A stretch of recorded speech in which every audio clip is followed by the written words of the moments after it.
Je suis ravi de vous dire bonjour à tous. Nous sommes arrivés au moment où nous allons pouvoir avancer dans l'enseignement, c'est-à-dire avec la parole du Père Yava et de Yahushua. Nous allons suivre le numéro 16 de l'enseignement pour aujourd'hui. Donc nous sommes à nouveau arrivés au moment où nous allons pouvoir avancer avec l'enseignement qui porte le numéro 16 pour notre enseignement d'aujourd'hui. Et le titre de l'enseignement, c'est que vous devez être baptisé par Elia lorsque vous êtes convaincu. Et je vais continuer pour que vous soyez sauvés, pour que vous ne péchez plus. Justement, donc, vous devez être baptisé. Mais pourquoi devez-vous être baptisé? Pour quelle raison? Lorsque vous êtes vraiment convaincu, excusez-moi, la loi dit que il faut faire de toutes les nations des disciples et les baptiser après. Nous allons lire cette parole d'abord, qu'il faut faire de toutes les nations des disciples et les baptiser après, selon le livre de... Qui déjà? Marc. Attendez d'abord. Non, c'est Matthieu 28.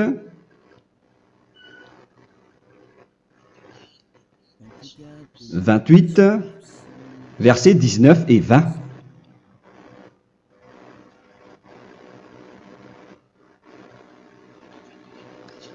Matthieu 28, 19, 20.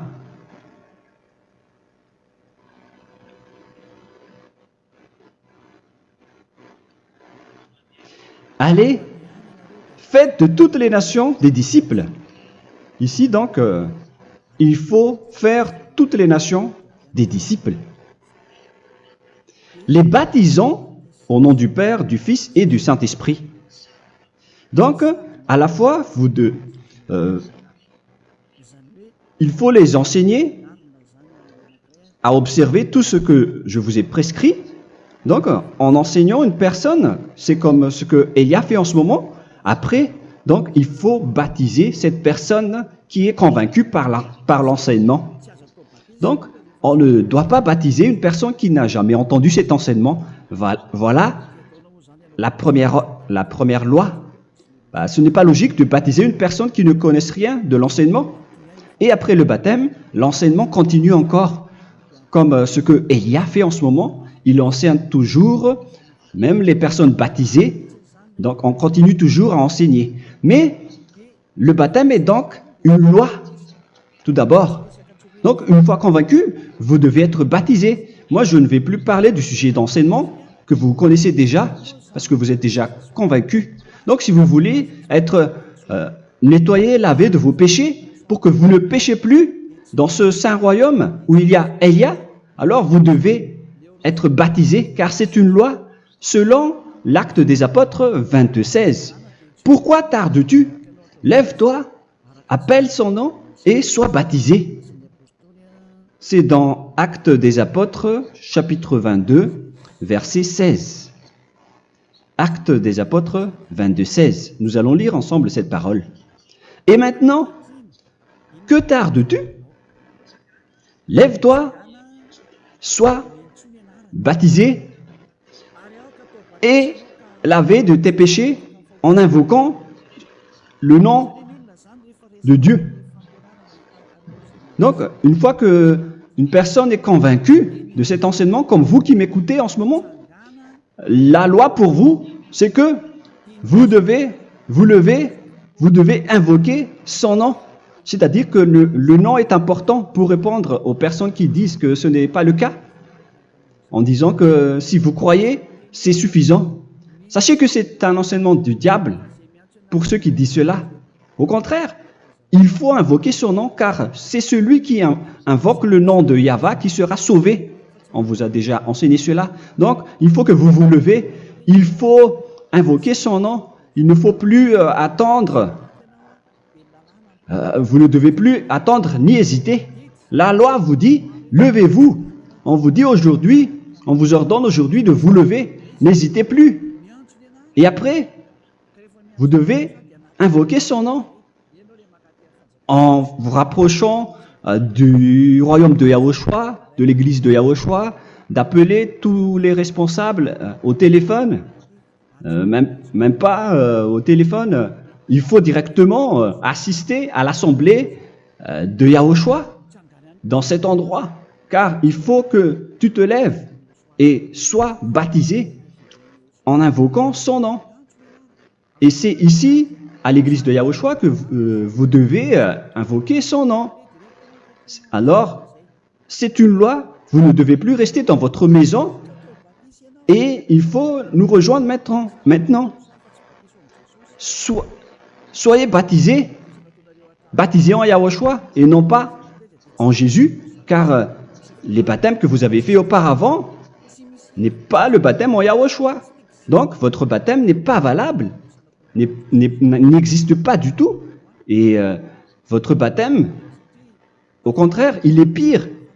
Lorsque vous l'avez fait avec des autres dieux comme Jésus, car vous allez le revêtir jusqu'à votre mort. Car selon Galates 3, 27, vous revêtez le Dieu à qui vous êtes baptisé. Comme par exemple, si vous êtes baptisé en Yahushua, vous revêtez en Yahushua. Mais les fidèles de Jésus, ils revêtent Jésus. Alors que vous voyez bien que ce Dieu, c'est un faux Dieu qui n'ôte pas les péchés, qui vous jette en enfer et qui n'existe même pas. Parce que si jamais il existait, vous devez aussi être ôté de vos péchés. Mais ce n'est pas le cas. Vous revêtez un faux Dieu, un envoyé du diable. Pourquoi? Car tous ceux qui sont pécheurs viennent du diable.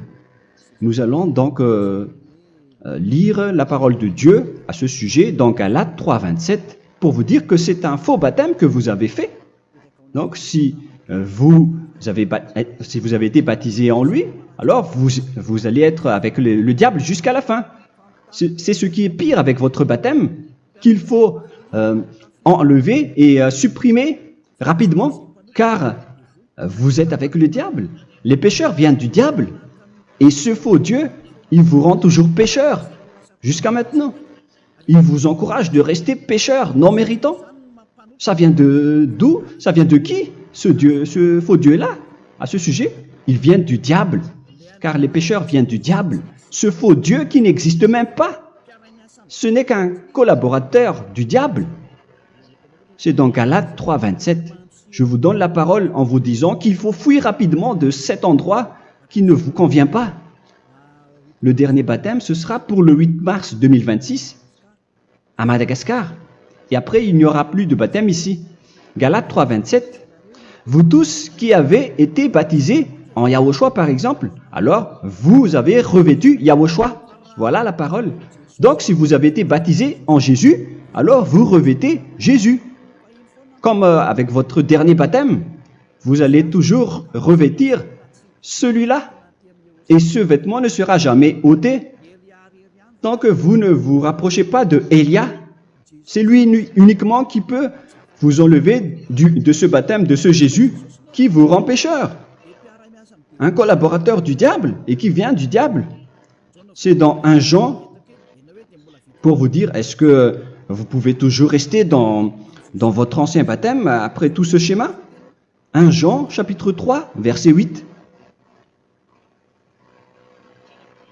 1 Jean 3, 8. C'est où déjà? Celui qui pêche est du diable, car le diable pêche dès le commencement. Vous voyez? Et voilà ce qui est pire. C'est votre Dieu même qui vous rend pécheur et qui vous dit que vous devez être pécheur. C'est lui-même, à ce sujet-là, qui vient du diable. C'est vraiment pire ce schéma, car il s'agit d'un envoyé du diable qui vient du diable. Un envoyé du diable. C'est-à-dire que ce schéma vient du diable. La parole est directe et droite. S'il n'est pas du diable, il vous aurait déjà dû il vous aurait déjà ôté de vos péchés. Mais ce sont les diables qui rendent pécheurs les gens, car ce sont les chefs du péché, les diables. La parole est claire ici. Celui qui pêche est du diable. Le fils du diable est du diable. Le fils de Dieu est un Dieu. Le fils de l'homme est un homme. Et celui qui vient du diable est du diable comme lui.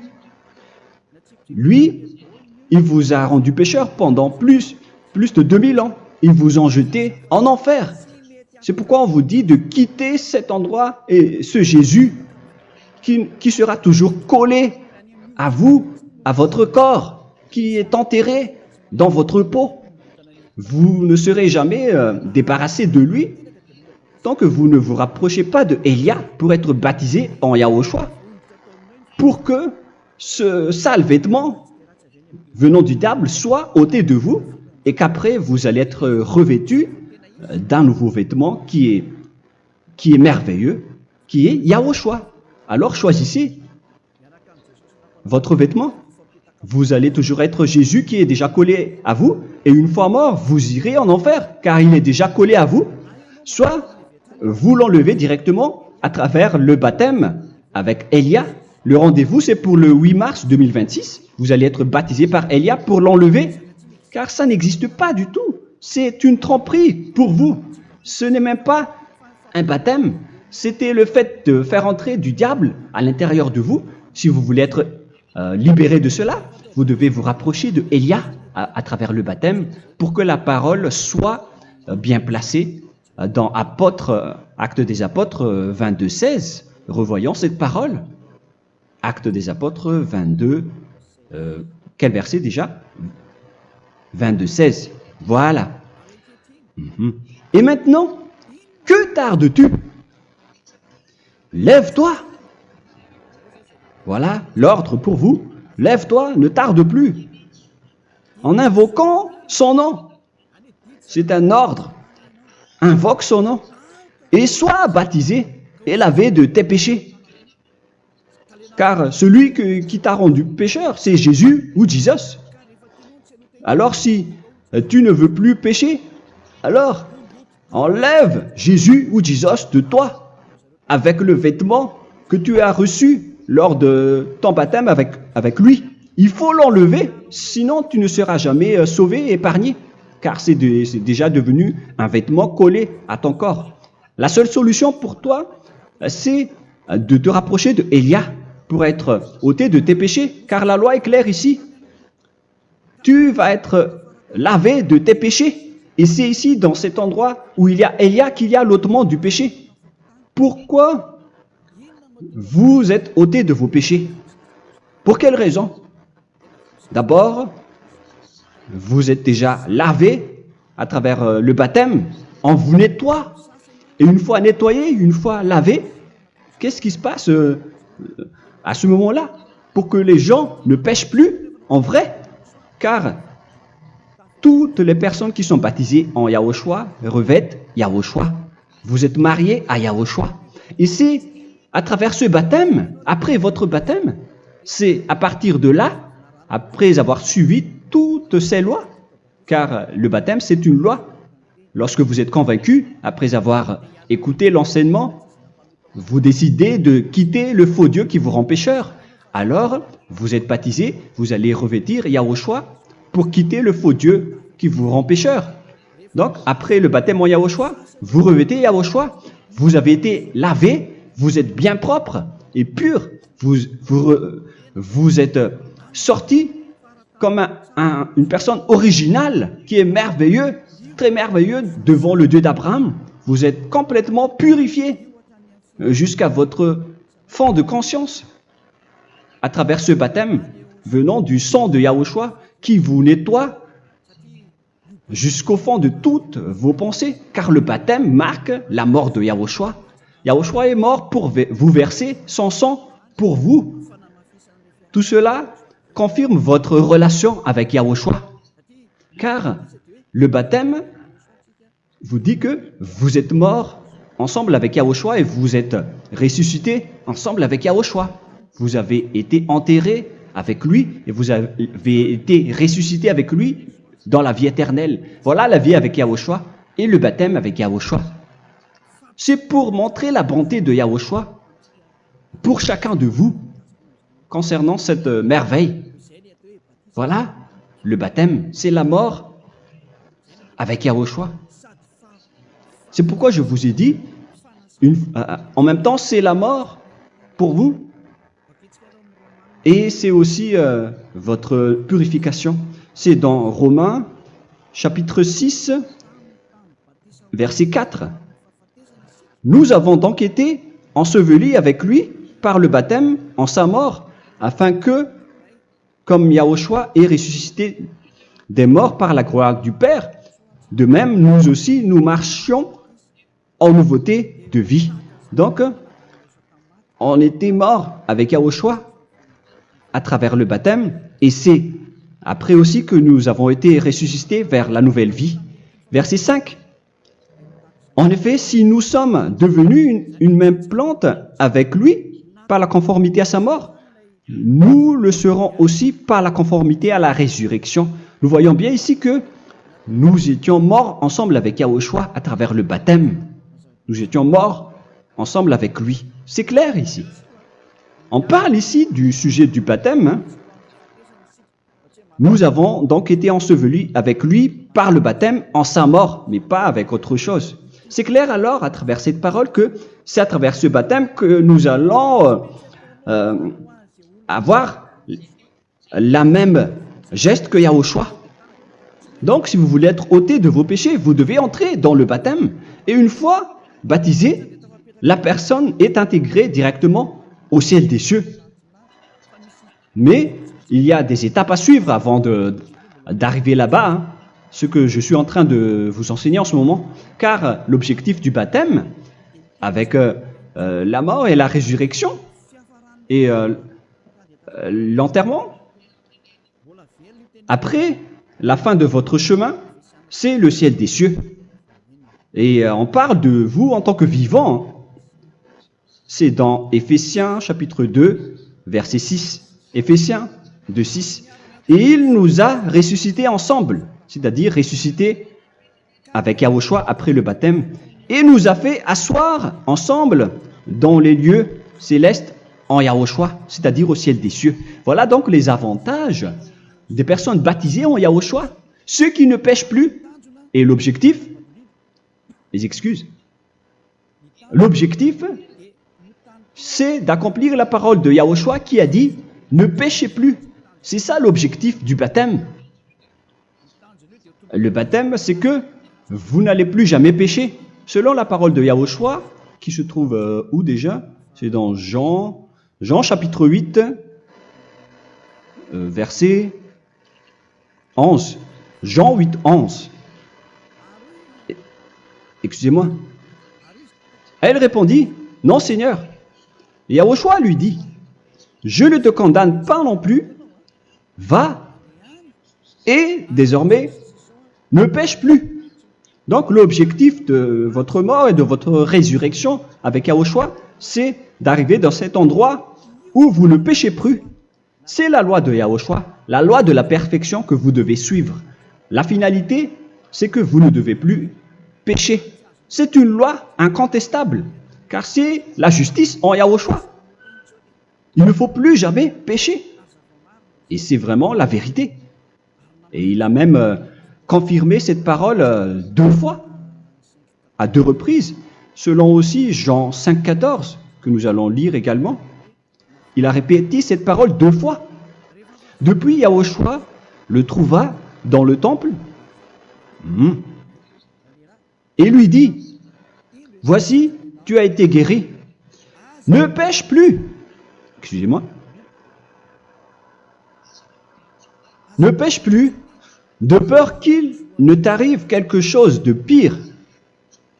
Donc il ne faut plus rappeler vos péchés, sinon le pire va vous arriver. Et vous voyez, vous, les personnes pécheurs qui m'écoutez en ce moment, où est votre finalité? Est-ce que c'est bien? Réfléchissez. Les personnes parfaites, ce sont les personnes qui ne pêchent plus. Contrairement à vous qui dites que vous êtes toujours des pécheurs, qui ne méritent pas le ciel des cieux. Vous l'avez dit par vous-même. Mais maintenant, Élia vous appelle. Vous allez mériter le ciel des cieux si vous vous repentez et si vous acceptez le baptême en Yahushua. Pourquoi? Pour quelle raison? car vous n'allez plus jamais pécher. Par quel moyen? C'est par le programme du Père Yahva. Car une fois que la personne est baptisée, la personne boit le Saint-Esprit. Il y a donc un esprit qui va être abreuvé, qui va être bu, comme une source illimitée dans son ventre, selon la Sainte Écriture. C'est dans Jean chapitre 7, si je ne me trompe pas. Où se trouve ce verset, les enfants? Si vous le trouvez, la parole qui parle de la source qui est illimitée, c'est dans Jean 7, 37 que nous allons lire ensemble. Le dernier jour, le grand jour de la fête, Yahushua, se tenant debout, s'écria, « Si quelqu'un a soif, qu'il vienne à moi et qu'il boive. » Verset 28. « Celui qui croit en moi, des fleuves d'eau vive couleront de son sein, selon, comme dit l'Écriture. » Il y aura donc de l'eau vive qui couleront dans son ventre. Verset 39. Il dit cela de l'Esprit qui devait recevoir ceux qui croyaient en lui, car l'Esprit n'était pas encore, parce que Yahushua n'avait pas encore été glorifié. On reçoit donc un Esprit venant de Yahushua pour ceux qui le croient et qui sont baptisés. Et on le reçoit vraiment lors du baptême. C'est dans le livre de 1 Corinthiens que nous allons lire, dans le chapitre 12. Quel verset déjà? On doit chercher un peu. 12 et 13. 1 Corinthiens, chapitre 12, versets 12 et 13. Car comme le corps est un et a plusieurs membres, et comme tous les membres du corps, malgré le nombre, ne forment qu'un seul corps, ainsi en est-il Yahushua. Nous avons tous en effet été baptisés dans un seul esprit, pour former un seul corps, soit juif, soit grec, soit esclave, soit libre. Et nous avons tous été abreuvés d'un seul esprit. C'est dans le baptême, donc, qu'on reçoit l'esprit unique, un seul esprit. Donc, si vous êtes baptisé en Yahushua, vous abreuvez l'esprit venant de Elia, venant de Yahushua. Vous abreuvez un seul esprit venant de moi, un esprit non pécheur et qui vous rend non pécheur. Donc, tout le monde boit un seul esprit selon la Sainte Écriture. Nous vous avons tous en effet été baptisés dans un seul esprit. Vous recevez donc ce seul esprit à travers le baptême. Et qu'est-ce qui se passe après? Le Saint-Esprit va vous guider désormais. Vous le recevez lors du baptême et celui qui va vous guider pour que vous ne péchez plus.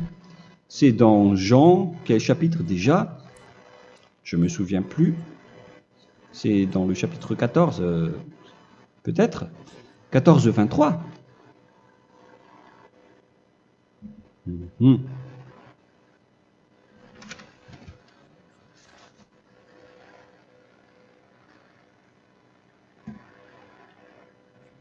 Où il est passé déjà? La parole qui parle de l'esprit qui nous guide. Mais je ne me souviens plus lorsqu'on en a besoin. Où est cette parole, les enfants? Où se trouve cette parole? Oui, c'est 14, 26. Jean, chapitre 14, verset 26. Mais le Consolateur, l'Esprit Saint, que le Père enverra en mon nom, vous enseignera toutes choses et vous rappellera tout ce que je vous ai dit. La parole de Dieu précise bien ici que le Saint-Esprit, qui est le consolateur, à la fois donc il est consolateur, il est envoyé par le Père en mon nom, il vous enseignera toutes choses et vous rappellera tout ce que je vous ai dit. C'est le Saint-Esprit donc qui vous enseigne, qui vous guide avec toutes les choses que vous avez besoin dans votre relation avec Yahushua. C'est lui qui est le vrai enseignant, le vrai guide, qui vous guide dans votre chemin. C'est dans Jean 16, 13, peut-être. C'est dans Jean 16, 13 que nous allons lire ensemble. quand le consolateur sera venu, l'Esprit de la vérité, il vous conduira dans toute la vérité. Il vous conduit, il vous guide, il vous enseigne en même temps. Et à quel moment vous allez faire du mal à ce moment-là? Car en tant que consolateur, il vous frappe, il vous gronde. Il vous gronde à travers votre esprit, à travers votre conscience. Et c'est vraiment dur. Hein. Vaut mieux être attrapé par un taureau que d'être attrapé par sa conscience. Donc c'est à travers votre conscience qu'il vous guide. Mais si vous ne voulez pas être consolé ni conseillé, si vous ne voulez pas être corrigé, vous revenez vers le mal, 7 fois plus de mal. C'est pourquoi les gens quittent Yahushua, car ils ne veulent pas être consolés et guidés par le Saint-Esprit venant de Yahushua. C'est pourquoi les gens quittent et abandonnent Yahushua, car ils veulent toujours continuer à faire du mal. Mais si une personne veut vraiment être avec Yahushua, avec son cœur, cette personne ne sait plus faire aucun mal. Il ne sait plus faire ça, car elle est déjà guidée par le Saint-Esprit. Quels sont alors les fruits du Saint-Esprit, le résultat du Saint-Esprit avec une personne? Mais le Saint-Esprit existe bien, ainsi que ses résultats. Voilà. Nous allons voir d'ailleurs les fruits du Saint-Esprit. C'est dans quel verset, les enfants? Je ne me souviens pas non plus.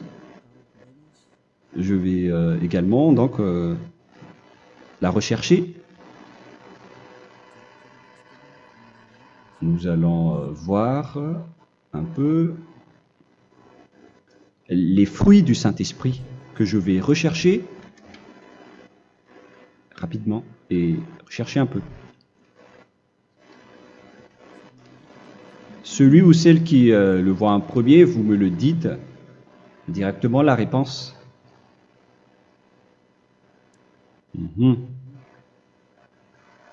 Comment? Galates 5. Galates 5. Nous allons lire à partir du verset 19 et 20. Non, on va commencer à partir du verset 22. Galates 5, 22.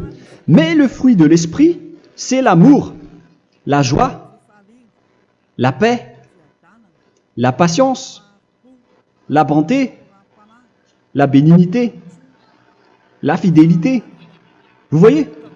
Vous marchez dans la droiture et dans la vérité directement. La douceur, la tempérance, la loi n'est pas contre ces choses. Vous voyez? Les gens ne vont plus dans le mauvais sens. Mais les gens qui n'ont pas le Saint-Esprit, voilà ce qu'ils font. Dans le verset 19 et 20. Or, les œuvres de la chair sont manifestes avec les personnes qui n'ont pas le Saint-Esprit, qui sont guidées par la chair. Ce sont l'impudicité, l'impureté, la dissolution, l'idolâtrie. Vous avez tous fait cela. La magie, les inimités, les querelles, les jalousies, les animosités, les disputes, les divisions, les sectes. Verset 21, l'envie, l'ivrognerie, vous qui êtes ivrognes, qui fréquentez les boîtes de nuit, qui dites toutes sortes de gros mots, les excès de table. Et cette parole vous convient, vous concerne même, vous qui m'écoutez en ce moment. Et je vous dis, comme je vous ai déjà dit autrement, celui qui fait cela n'héritera pas le royaume de Dieu, c'est-à-dire vous n'entrerez pas au ciel des cieux. C'est valable pour vous les pécheurs. Vous pouvez vous mesurer par vous-même, vous qui êtes avec Jésus ou Allah. La parole est claire pour vous, vous n'irez jamais au ciel des cieux. La question qui se pose, où est alors votre espoir, vous qui allez prier? Car la parole de Dieu vous lit déjà votre finalité. C'est la parole du Dieu d'Abraham qui a engendré Yahushua, son fils. Voilà la loi qu'il a dit aux apôtres. Les malfaiteurs n'iront jamais au ciel des cieux. Mais pourquoi vous allez encore rester là-dedans? Pourquoi ne pas rejoindre Élia pour être purifié et lavé? Rapprochez-vous d'Élia pour que votre esprit soit sauvé. Le dernier baptême aura lieu pour le 8 mars 2026. N'attendez pas ce dernier jour. Dès maintenant, inscrivez-vous votre nom dans le baptême si vous ne voulez pas être jeté en enfer. Mais si vous voulez être jeté en enfer, alors tant pis pour vous. Alors que vous avez peur de mourir, et vous allez chez le médecin lorsque vous êtes malade, vous avez peur du feu de charbon, alors que ce n'est qu'un petit feu de charbon. Là, on parle de l'enfer. Hein. Alors, il faut bien réfléchir et soyez bien conscients. Voilà donc le sujet du Saint-Esprit. Maintenant, nous allons lire le livre des Éphésiens. Éphésiens, chapitre 4.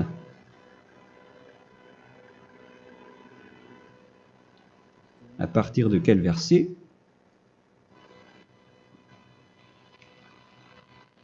Allons-y.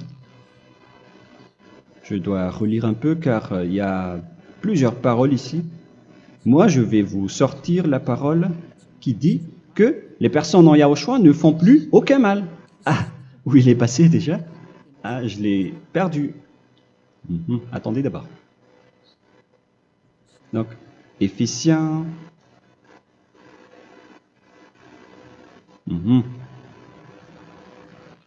C'est dans le chapitre 5, on dirait. Et nous allons voir tranquillement. Mais nous allons voir dans Galates 5,16 d'abord.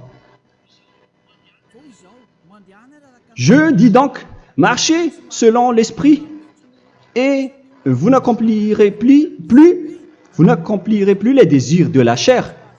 C'est-à-dire donc que vous devez être baptisé, car sans le baptême, vous n'aurez jamais le Saint-Esprit. Verset 17. Car la chair a des désirs contraires à ceux de l'esprit, et l'esprit en a des contraires à ceux de la chair. Ils sont opposés entre eux, afin que vous ne fassiez point ce que vous voudriez. L'esprit et la chair s'opposent toujours. Alors il faut suivre l'esprit maintenant pour aller au ciel des cieux. Et voilà donc la suite de la parole. Éphésiens 4:21. Si du moins vous l'avez entendu, et si vous, conformément à la vérité qui en est en Yahushua, c'est en lui que vous avez été instruits à vous dépouiller, eu égard à votre passé, du vieil homme qui se corrompt par les convoitises trompeuses, à être renouvelé dans l'esprit. Donc l'esprit travaille et va dans votre conscience et dans votre intelligence, et à revêtir l'homme nouveau créé selon Dieu dans une justice et une sainteté qui produit la vérité. Le Saint-Esprit donc vous rend droit pour que vous ne soyez pas dans le mauvais chemin, et il vous guide dans la justice et dans la vérité. Voilà directement pour les personnes en Yahushua. Et c'est quoi la suite? C'est pourquoi renoncer au mensonge. Il ne faut plus mentir. Même dans les 10 commandements, ils ont dit ne mentez pas. Mais c'est juste une parole. Mais les gens, lorsque ils sont pressés, ils font des mensonges. Mais pour les gens en Yahushua, ils renoncent directement au mensonge. Et que chacun de vous parle selon la vérité à son prochain. Car nous sommes membres les uns des autres. Si vous vous mettez en colère, ne péchez point. Que le soleil ne se couche pas sur votre colère. Voilà toutes les lois de Yahushua qui sont guidées et qui sont ordonnées par le Saint-Esprit. Alors, ne donnez pas accès au diable. Ne mettez pas le mal dans tous vos chemins. Il faut rester sainte, vraie et parfaite. Que celui qui dérobait ne dérobe plus. Il ne faut plus donc dérober les choses. Et il ne faut plus donc voler quelque chose. Mais quelle est la parole du Père Yahweh et de Yahushua? Mais plutôt qu'il travaille en faisant de ses mains ce qui est bien pour avoir de quoi donner à celui qui est dans le besoin. Qu'il ne sorte de votre bouche aucune parole mauvaise, mais s'il y a lieu, quelques bonnes paroles qui servent à l'édification et communiquent une grâce à ceux qui l'étendent. N'attristez pas le Saint-Esprit de Dieu par laquelle vous devez être scellés pour le jour de la rédemption.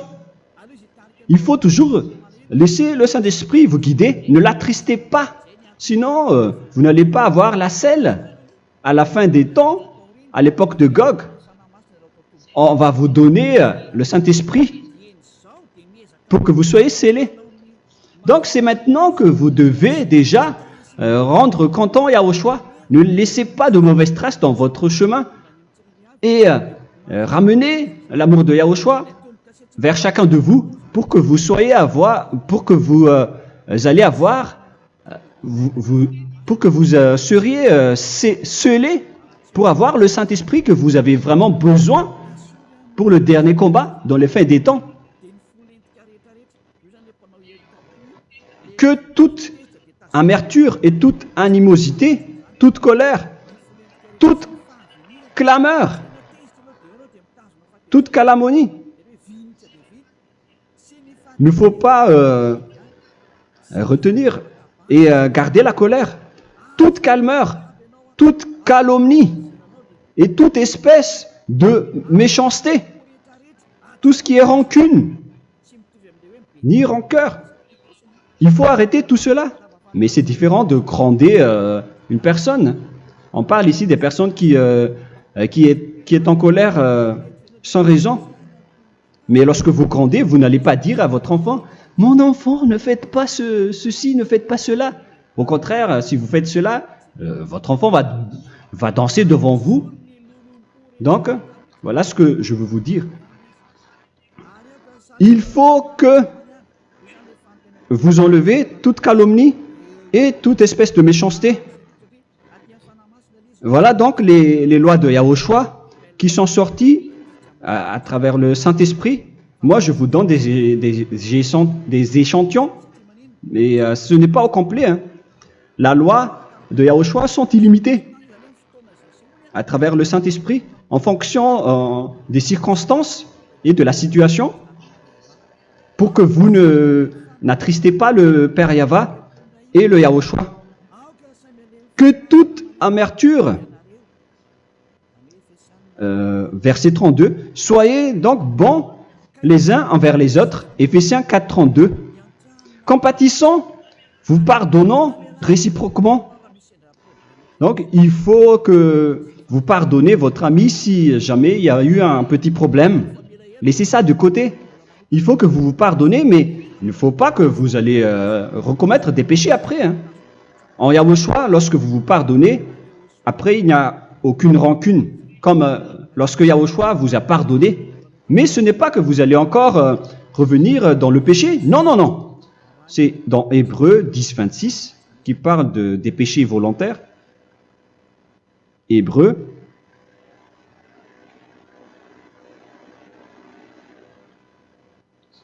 Hébreux chapitre 10.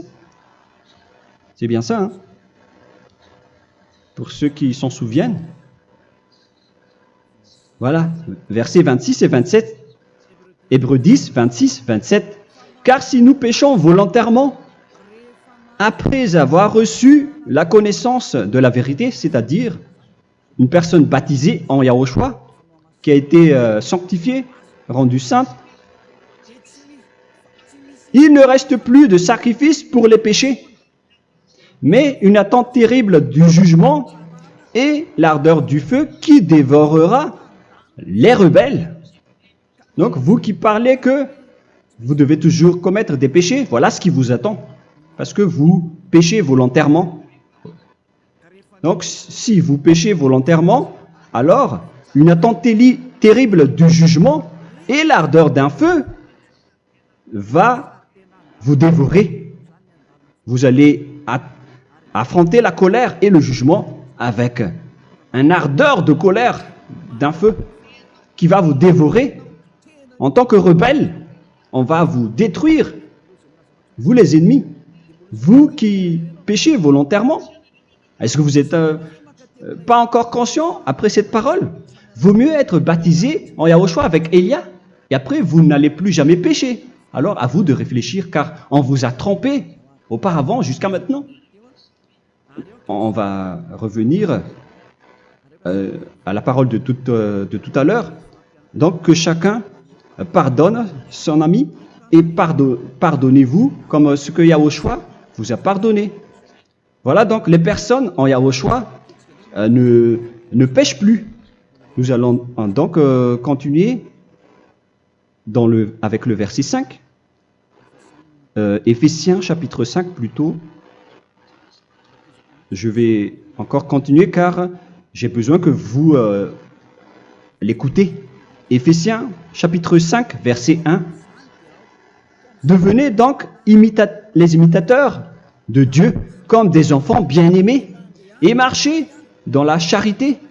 Le fruit de l'esprit, c'est de l'amour, on vient de lire, à l'exemple de Yahushua qui nous a aimés et qui s'est livré lui-même à Dieu pour nous comme une offrande et un sacrifice de bonne odeur.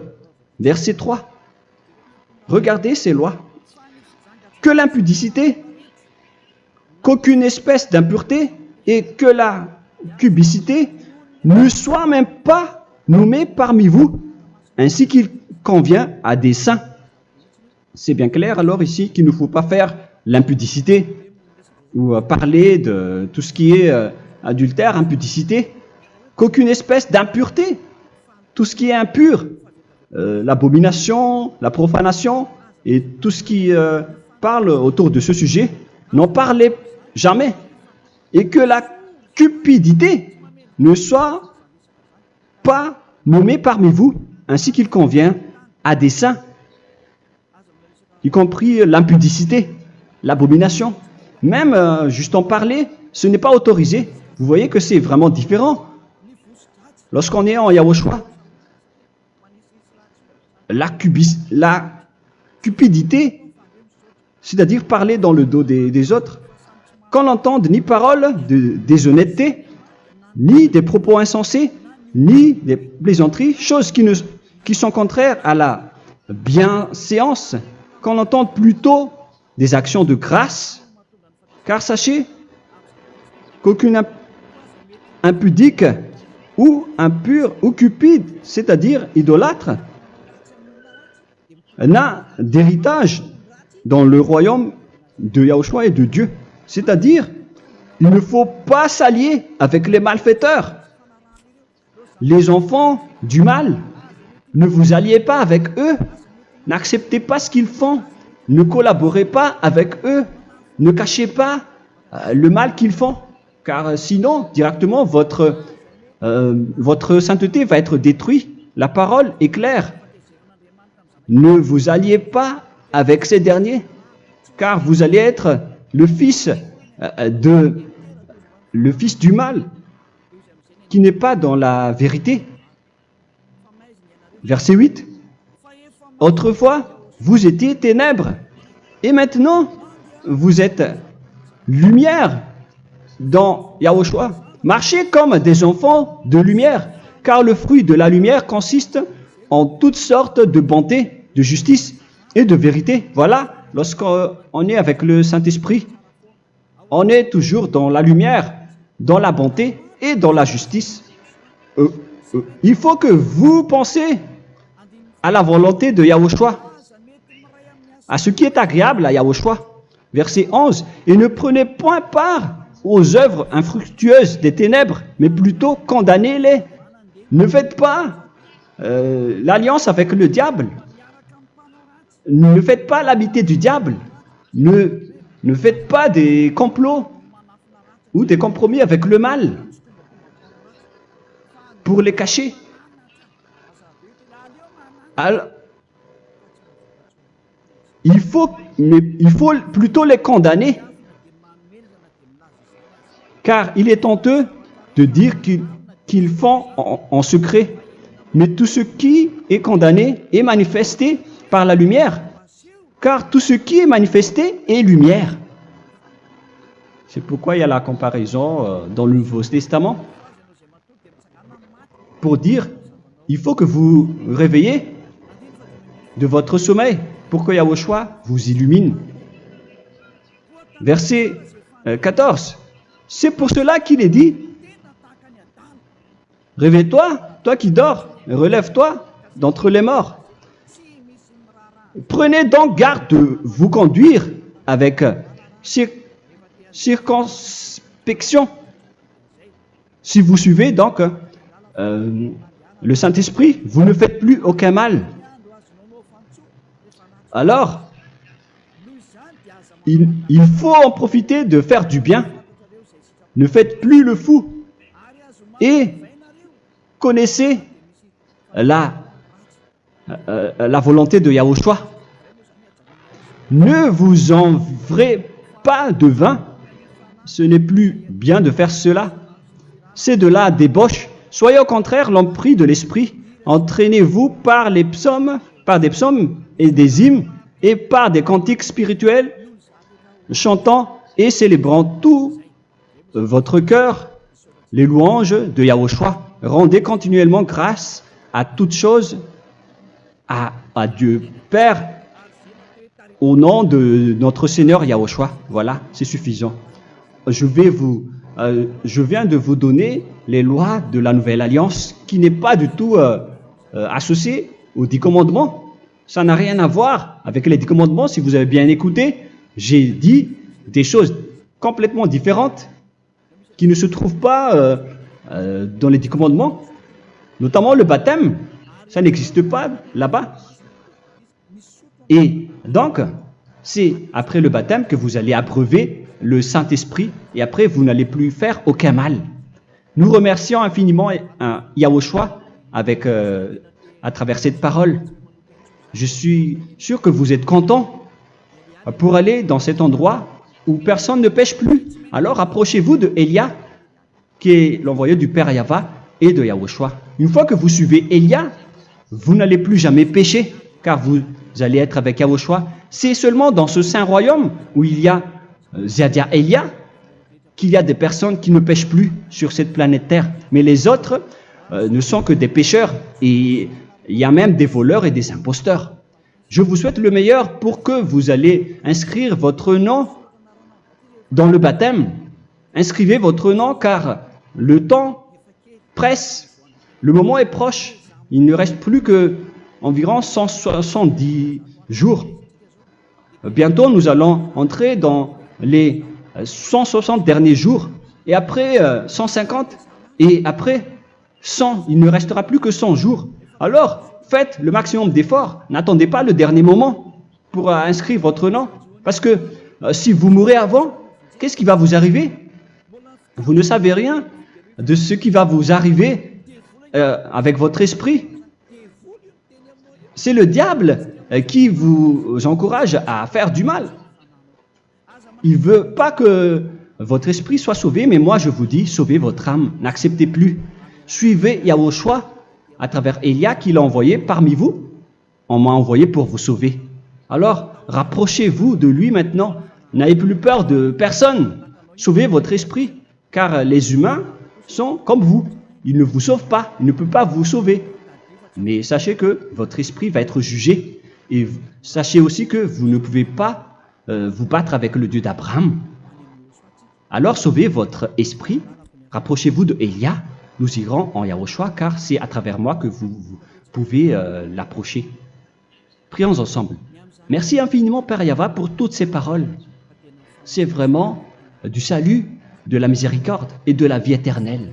Faites en sorte que les gens connaissent cette vraie parole que je suis en train de leur donner, car c'est de l'amour et c'est du salut pour eux. Sauve-les, Père Yahva, pour qu'ils soient conscients de la vérité. Ce qu'ils ont fait auparavant ne sont pas du tout vrais. Voilà le vrai salut pour eux. Père Yahva, tu es le Dieu de toutes les choses. Tu es le Dieu du ciel des cieux. Tu es le Dieu de Yahushua. Tu es le Dieu de Ziadia Elia. Ouvre la conscience des gens pour qu'ils écoutent cette vérité, pour que chacun court pour prendre une décision et pour qu'ils n'attendent plus personne pour se rapprocher de toi, Père Yahweh et Yahushua. Donne la force à chacun pour qu'ils te cherchent. Sauve les gens, Père Yahweh, pour qu'ils échappent à la destruction de leur chemin et de leur esprit, pour qu'ils écoutent la parole de Élia venant de toi, Père Yahweh, et de toi aussi, Yahushua. Sauve les gens, et je suis confiant que tu vas vraiment sauver les gens, pour que tu ouvres tes portes pour terminer cette période de salut. Merci, Père Yahweh. Gloire éternelle à toi. Je demande tout ça aux Malagasy et au reste du monde. Pour les Malagasy, il reste encore quelques mois qui n'est plus beaucoup pour eux, mais pour les autres nations, ils n'ont pas aussi beaucoup de temps pour se rapprocher de toi, mais il en reste encore un peu pour eux. Gloire à toi, Père Yahweh, et au nom de toi, Yahushua, je fais toutes ces paroles. Alléluia, Amen. Voilà donc pour notre enseignement d'aujourd'hui. Que Yahushua vous bénisse et à la prochaine. Au revoir.